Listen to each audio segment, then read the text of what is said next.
Mari kita siapkan hati kita pagi hari ini di hadapan Tuhan. Tuhan, kami percaya pagi ini Tuhan Kau yang menyiapkan setiap kami untuk kami boleh menerima sebagian dari firman-Mu. Kami percaya Tuhan firman-Mu adalah rema yang baru bagi setiap kami dan biar kami boleh menangkapnya pagi ini Tuhan. Boleh mengerti dan boleh melakukannya dalam kehidupan setiap kami. Terima kasih Bapaknya, di dalam nama Yesus kami berdoa dan kami mengucap syukur. Amin. Shalom, selamat pagi semuanya. Shalom, selamat pagi. Amin ya. Gak kerasa ya saudara udah di penghujung tahun, sebentar lagi mau Natalan, tinggal sebulan lebih dikit ya. Kita akan mengakhiri tahun 2022 dan saya percaya apa yang tadi kita sudah deklarasikan, kita mengakhiri tahun 2022 dengan penuh kemenangan. Amin. Saya percaya itu akan jadi dalam hidup setiap kita. Amin. Nah, pagi ini kita akan belajar saudara, saya lagi dapat sesuatu tentang yang namanya sudut pandang Kristus. Saudara. Kita sama-sama tahu kita punya panca indera yang kita urapi setiap hari yang seharusnya ini adalah milik Tuhan. Benar? Mata kita, pikiran, telinga, mulut, ketika kita menyertakan Tuhan dan ketika kita mengurapi dengan minyak urapan, kita udah gak ada hak lagi sebenarnya atas semua panca indera kita. Kita biarkan Tuhan, kita izinkan Tuhan yang menyetir semuanya dalam kehidupan kita. Dan pagi ini kita akan belajar, temanya adalah sudut pandang Kristus. Kita akan buka dari Markus pasal yang ke-14. Markus pasal yang ke-14 ayat 3 sampai 9. Ini kisah tentang Yesus yang diurapi. Markus 14 ayat 3 sampai 9 berkata seperti ini. Ketika Yesus berada di Betania di rumah Simon si kusta dan sedang duduk makan, datanglah seorang perempuan membawa suatu buli-buli pualam berisi minyak narwastu yang murni, yang mahal harganya. Setelah dipecahkannya ke leher buli-buli itu, dicurahkannya minyak itu ke atas kepala Yesus. Ada orang yang menjadi gusar dan berkata seorang kepada yang lain, untuk apa pemborosan minyak narwastu ini? Sebab minyak ini dapat dijual 300 dinar lebih dan uangnya dapat diberikan kepada orang-orang miskin. Lalu mereka memarahi perempuan yang mengurapi Yesus itu. Tetapi Yesus berkata, biarkanlah dia. Mengapa kamu menyusahkan dia? Ia telah melakukan suatu perbuatan yang baik padaku. Karena orang-orang miskin selalu ada padamu dan kamu dapat menolong mereka. Bila mana kamu menghendakinya, tetapi aku tidak akan selalu bersama-sama kamu. Ia telah melakukan apa yang dapat dilakukannya. Tubuhku telah diminyakinya sebagai persiapan untuk pengkuburanku. Aku berkata kepadamu, sesungguhnya di mana saja Injil diberitakan di seluruh dunia, apa yang dilakukannya ini akan disebut juga untuk mengingat dia. Ini kisah tentang seorang perempuan yang sekonyong-konyong datang menghampiri Yesus ketika Yesus sedang dalam perjamuan, sedang duduk makan. Lalu dia membawa buli-buli. Lalu dia mengurapi Yesus sebelum Yesus menghadapi semua hal-hal yang mengerikan sebelum dia disalib. Ketika perempuan ini datang, mungkin lagi ada meja, mungkin ada round table, lagi pada makan, lagi berbincang-bincang. Lalu datang seorang perempuan membawa buli-buli berisi minyak narwastu yang murni. Dan dikatakannya itu sangat mahal harganya. Dan ketika wanita ini mulai meminyaki dan mengurapi Yesus, ada orang-orang di sekitarnya, atau kalau di Matius dan Yohanes itu dikatakan murid-murid Yesus menjadi gusar. Mungkin mereka ngomong, ini ngapain sih perempuan ini kok pakai minyak yang mahal untuk ngurapin Yesus. Padahal kalau minyak ini dijual, uangnya bisa buat bikin lawatan. Kalau minyak ini dijual, uangnya bisa bikin pasar murah mungkin. Bisa bikin kegerakan di mana-mana.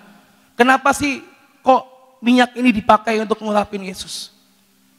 Sudut pandang orang-orang yang berbicara itu, sudut pandang mungkin murid-murid Tuhan yang berbicara waktu itu, berbeda dengan respon dan reaksi Yesus hari itu.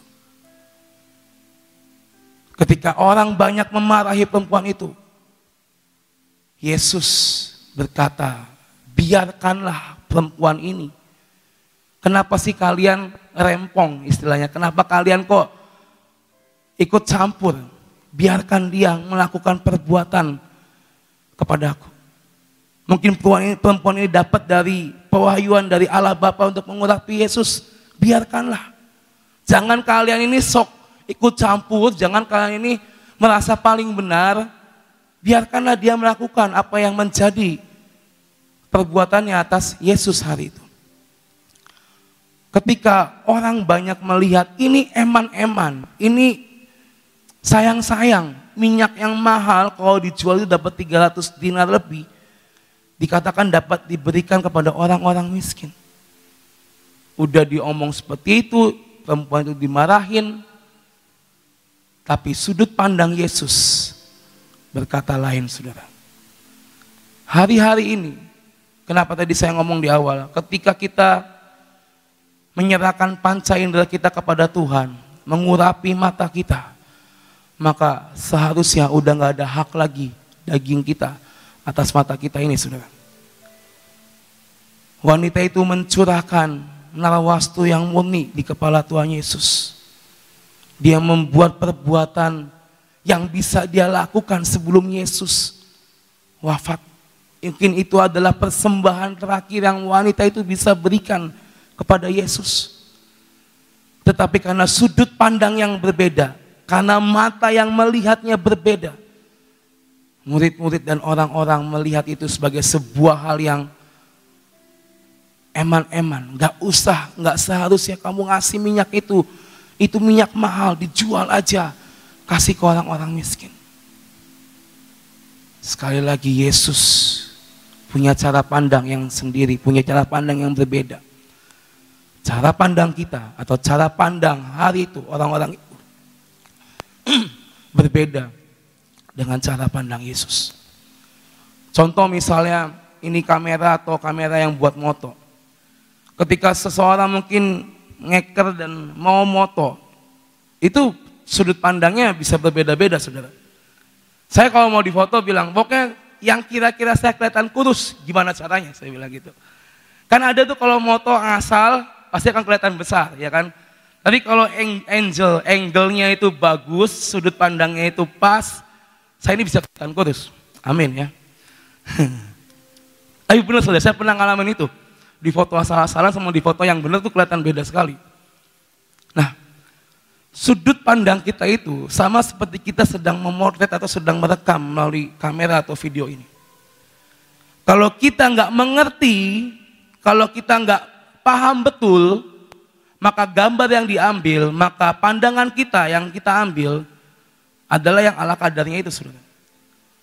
Tetapi kalau kita mengerti betul tentang kamera, sudut pandangnya, terus apanya yang saya nggak ngerti, mungkin diputer-puter apanya biar fokus, akan menghasilkan sebuah hasil yang berbeda, saudara. Ketika kita mengerti jalan Yesus dalam hidup kita, ketika kita mengerti firman Tuhan dalam hidup kita, maka mata kita akan memandang berbeda dengan orang-orang yang tidak mengenal dan mengerti firman Tuhan. Hari itu meskipun banyak orang-orang yang mengikuti dia, bahkan murid-muridnya yang selalu ada bersama dengan Yesus, tetapi hari itu terdapat situasi cara pandang yang berbeda antara Yesus, perempuan itu, dan juga orang-orang yang memarahi wanita itu. Sudut pandang kita menentukan apa yang akan kita lihat. Sudut pandang kita menentukan bagaimana respon kita terhadap suatu hal yang kita lihat di depan mata kita. Terkadang kita terjebak karena melihat dengan asal tanpa kita mengerti, lalu keluarlah dari mulut komentar-komentar yang gak seharusnya keluar dari mulut kita, saudara. Karena cara pandang yang tidak pas, yang membuat kita akhirnya apa? Kadang jatuh dalam sebuah hal yang tidak seharusnya keluar dari mata dan mulut kita, jadi keluar, saudara. Hari-hari ini Kita kalau lagi ngadepin masalah, kita melihat ini masalah akan berakhir seperti apa. Saya lagi belajar tentang sudut pandang ini menghadapi semua, bukan cuma masalah tapi semua hal, semua apa yang ada di depan mata saya. Saya lagi belajar untuk melihatnya itu tidak dengan mata saya sendiri, dengan mata daging saya sendiri, tapi saya lagi belajar untuk melihat suatu hal ke depan, yaitu apa? Untuk bergantung sama Yesus. Saya pernah ngobrol sama Ko Freddy, waktu itu saya cerita tentang mimpi saya waktu itu. Ada orang yang mungkin bisa mengartikan mimpi A, B, C. Saya menerima dari 1-2 orang, lalu saya ngobrol sama beliau dan dia dapat pengertian yang lain. Dia bilang, arti mimpimu itu, ya kan, itu berarti kamu ini sedang diajar untuk kamu tuh gantung. Serahkan semua hidupmu sama Tuhan. Setiap kali ada masalah, kadang kita mungkin curhat A kepada si A, si B, si C. Tetapi waktu itu Ko Freddy berkata, coba kalau lagi ngadepin suatu hal atau masalah, ceritanya itu langsung ke sumbernya. Kadang kita manusia jatuh dengan pendengaran-pendengaran, kita curhat sama si A, solusinya ini. Curhat lagi sama si B, solusinya beda lagi. Jadi bingung saudara. Tetapi kalau kita, dia bilang kalau kita curhat, kita bicara sama Tuhan pada sumbernya, ya Tuhan pasti akan bela dan jamin hidup kita saudara. Memandang, melihat sebuah hal hari-hari ini, janganlah kita memandang dengan apa yang ada di pikiran kita. Karena belum tentu apa yang ada di pikiran kita itu sama dengan apa yang ada di pikiran Tuhan, saudara. Kita berdoa setiap hari, kita pengurapan, aku mau serahkan semua tubuh jiwa rohku. Pengurapan dari ujung kepala sampai telapak kaki. Berarti ada apa? Berarti ada yang namanya kita menggantungkan semua ini kepada Tuhan. Mata kita, mulut kita, telinga kita, semuanya. 1 Samuel 16 ayat 7. 1 Samuel 16 ayat 7 berkata, tetapi berfirmanlah Tuhan kepada Samuel, janganlah pandang parasnya atau perawakan yang tinggi, sebab aku telah menolaknya. Bukan yang dilihat manusia, yang dilihat Allah. Manusia melihat apa yang di depan mata, tetapi Tuhan melihat melalui kedalaman hati. Kadang kita melihat sebuah hal atau sesuatu yang wow, yang istilahnya wah ini berkat Tuhan, ini jalannya Tuhan. Tanpa kita berdoa, tanpa kita tanya Tuhan, kita langsung set gitu kan. Tapi belum tentu itu apa yang Tuhan sediakan bagi kita. Iblis bisa meniru cara Tuhan, saudara. Iblis bisa meniru apa yang Tuhan berikan dalam hidup kita. Makanya kenapa kita perlu mengaktifkan Roh Kudus dalam hidup kita supaya kita tahu itu benar dari Tuhan atau itu dari si jelek. Belum tentu apa yang kita lihat dan belum tentu apa yang dilihat oleh kita itu yang dilihat Allah untuk hidup kita, saudara. Maka hari-hari ini, saudara, terus belajar Tuhan, biar mata ini melihat dan memandang seperti apa yang Tuhan mau atas hidupku. Sangat tipis perbedaannya, saudara, sangat tipis. Tapi kalau kita tahu betul, oh ya ini yang dari Tuhan, lakukan. Tapi kalau kita mengindahkan Roh Kudus, mengindahkan Roh Tuhan, kita nggak pernah tahu itu dari siapa, atau kita nggak pernah bisa mengambil jalan yang tepat dalam hidup kita, saudara. Manusia duniawi memandang segala sesuatu dengan hikmat dunia, saudara. Kita kalau penuh dengan kedagingan tidak pernah menyertakan Tuhan, maka apa yang kita lihat itu juga untuk daging kita, untuk memperkaya, untuk mengenakan daging kita, saudara. Dan itu sifatnya nggak kekal. Tapi kalau kita mau punya kekekalan, maka gunakan hikmat Tuhan. Kita dapat melihat apa yang dari Tuhan. 1 Korintus 2 ayat 6 sampai 9.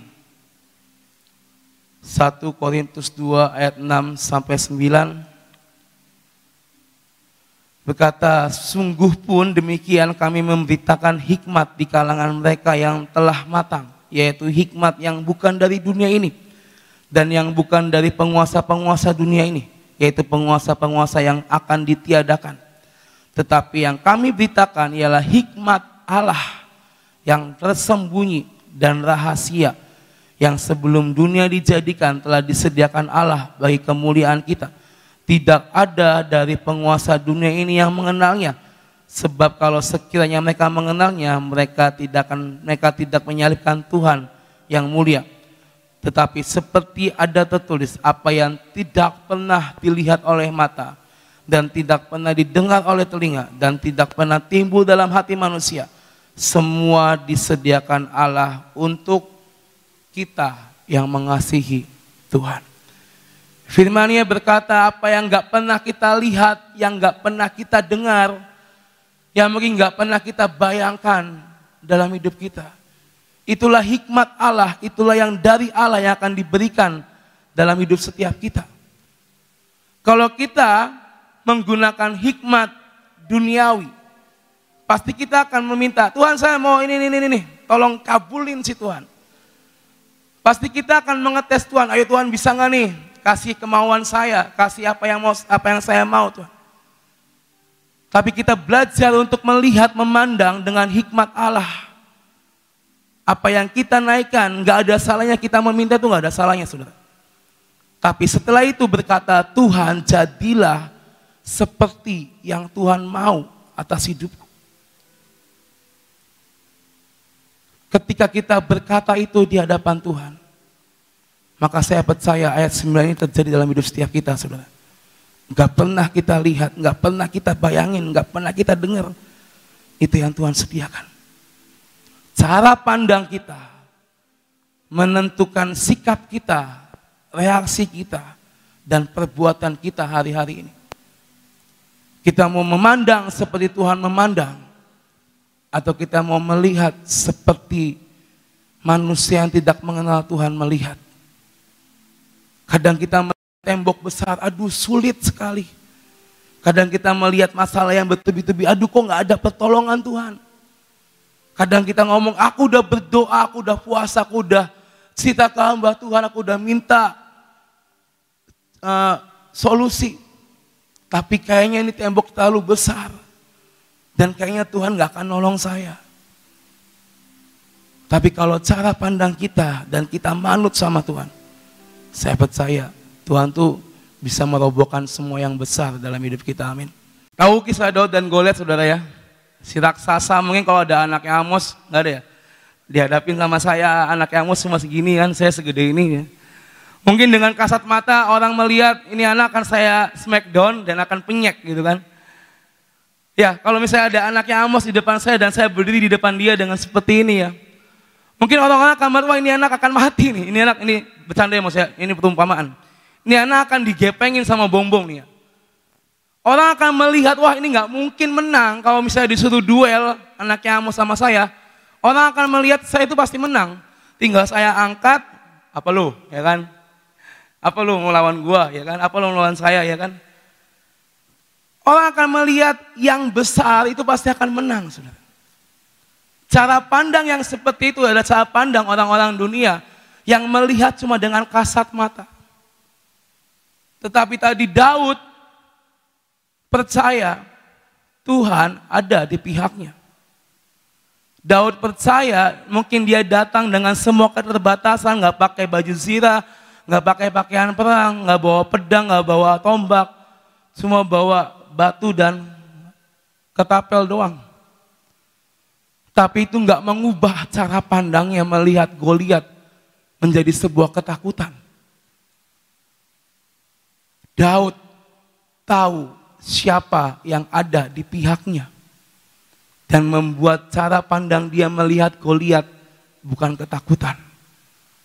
Tetapi dia yakin dia bisa mengalahkan Goliat. Itu yang harus kita punya saudara hari-hari ini.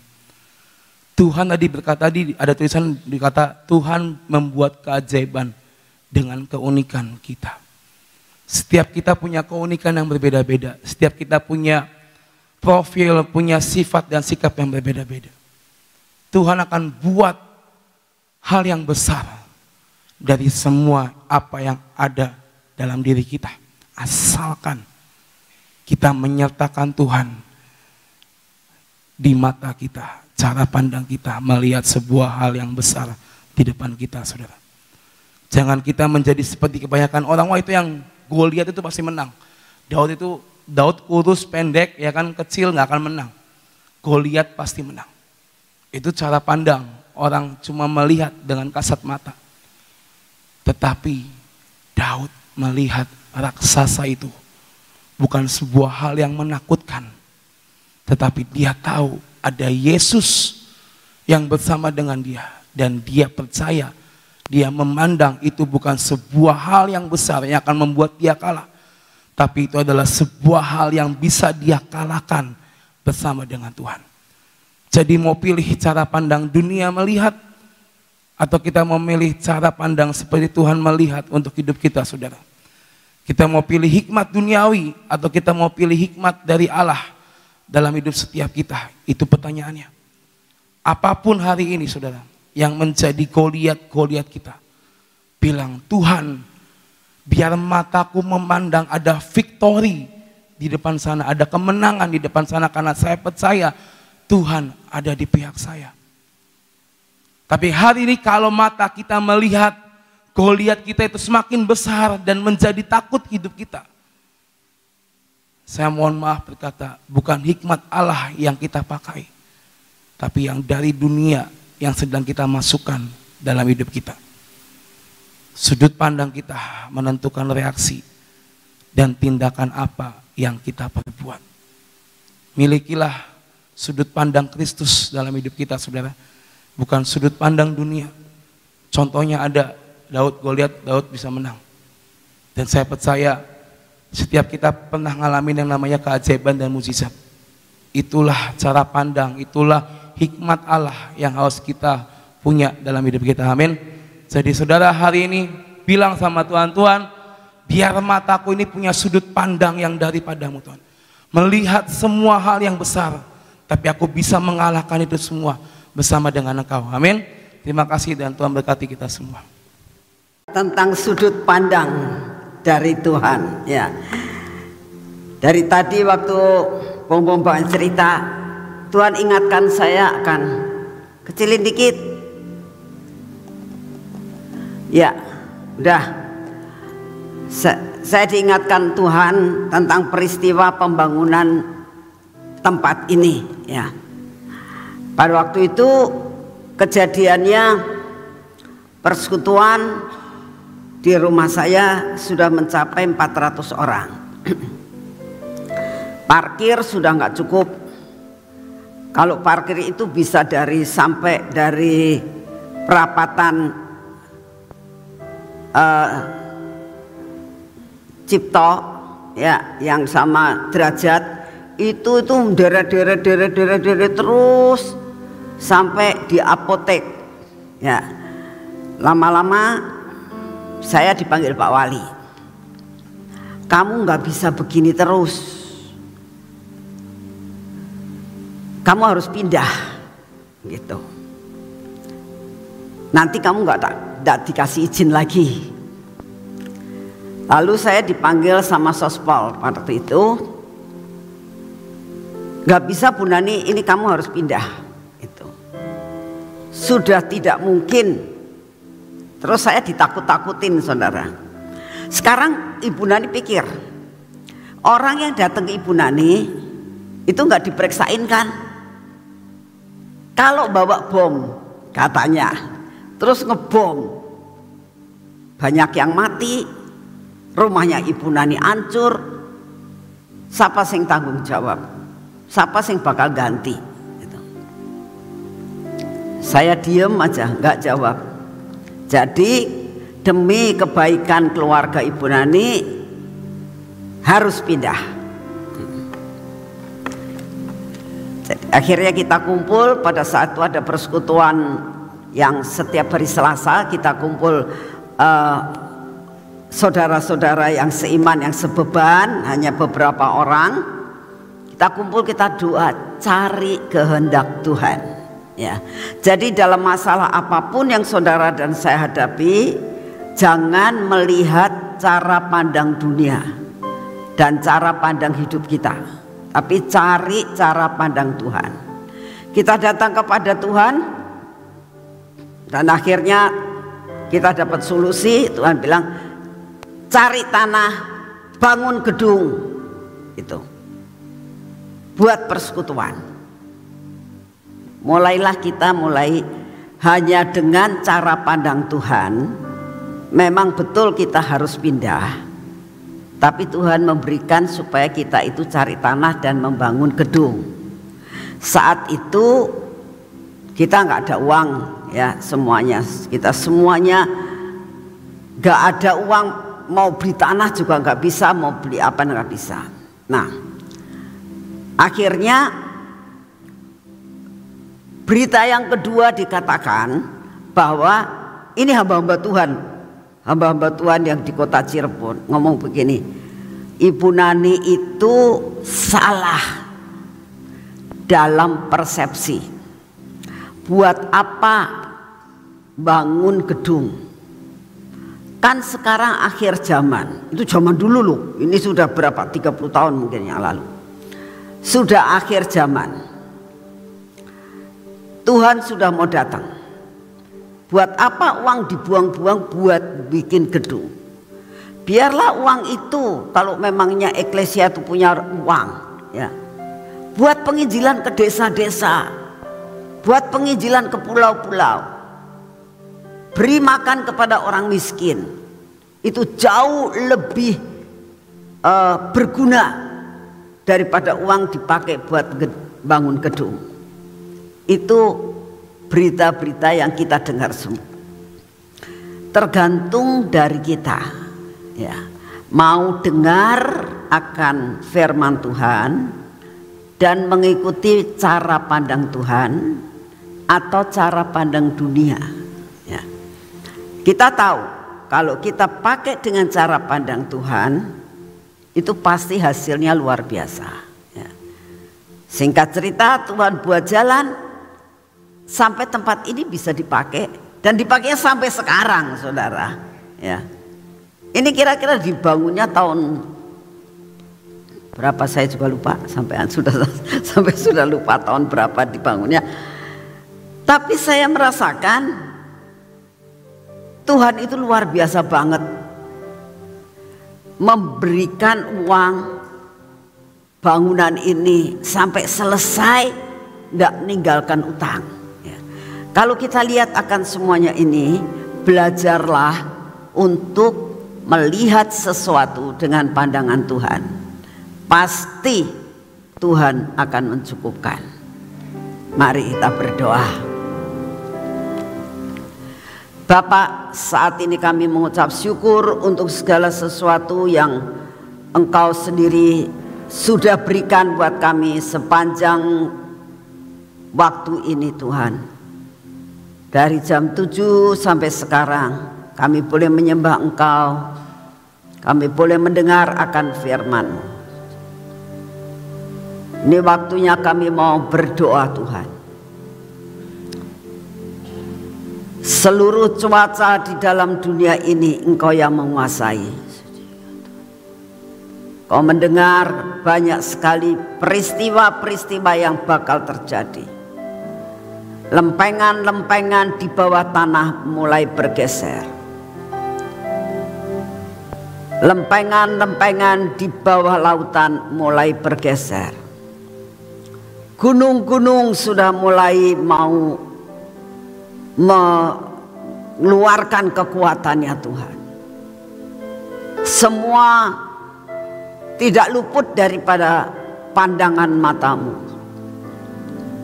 Kami berdoa saat ini, ya Tuhan. Engkau sendiri yang akan mengatur yang terbaik buat kami, yang terbaik buat Indonesia. Kami tahu kami semua adalah anak-Mu, milik-Mu, umat-Mu, Tuhan. Biarlah kami boleh melakukan bagian kami. Kami terus berdoa kepadamu sampai semua rencanamu yang jadi yang akan mengatur segala-galanya mengenai masalah cuaca dan suasana saat-saat ini. Terima kasih untuk semuanya. Kami tetap berdoa Tuhan untuk tahun 2023 ini. Biarlah Engkau yang akan terus memimpin kami sampai garis akhir. Biarlah semua yang akan terjadi di bangsa dan negara kami ada di bawah kendali daripadamu.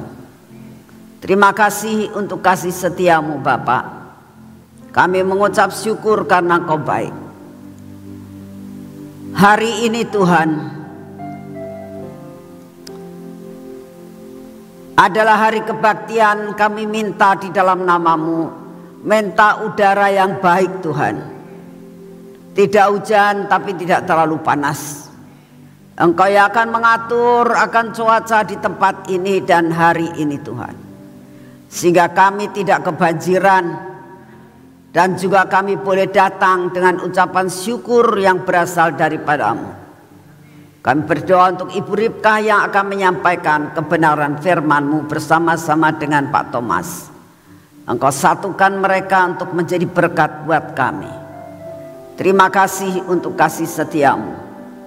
Terima kasih Tuhan. Kami percaya bahwa Engkau Bapa yang mengerti keadaan kami. Engkau akan membuat lawatan Tuhan di pulau-pulau di seluruh Indonesia. Engkaulah yang akan membuat tuaian besar-besaran buat seluruh Indonesia. Bahkan sampai Tuhan ke 5 benua.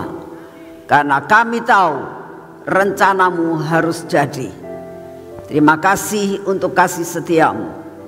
Dan saat ini kami tetap minta daya tahan tubuh yang baru. Setiap hari kami minta kepadamu Tuhan daya tahan tubuh yang baru. Sehingga daya tahan tubuh ini mengusir semua yang tidak baik yang ada dalam tubuh kami.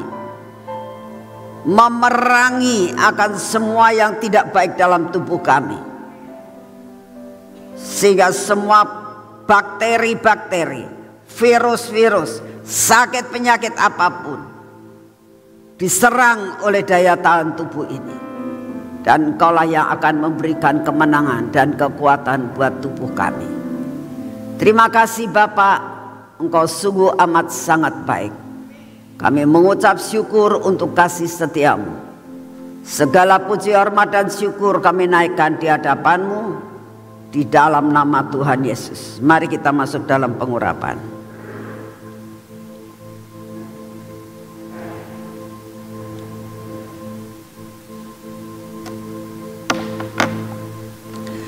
Dalam nama Tuhan Yesus, biarlah pengurapan yang berasal daripadamu turun atas kami, atas mata kami, atas telinga kami, atas bibir mulut kami dan hati kami. Ya Tuhan, biarlah Engkau mengurapi semua yang tidak baik dalam tubuh kami. Engkau hancurkan tangan kami dan kaki kami. Biarlah Kau urapi Tuhan, supaya kami ini di dalam perjalanan kami hari ini, kami dapat melakukan perjalanan bersama dengan Engkau, tidak menyimpang daripada jalan-Mu. Dan tangan kami melakukan semua pekerjaan kami dan dapat terselesaikan dengan baik. Siapkan hati kami untuk ikut ibadah sebentar sore. Terima kasih untuk kasih setiamu. Di dalam nama Tuhan Yesus. Amin. Selamat pagi, Tuhan memberkati saudara semuanya.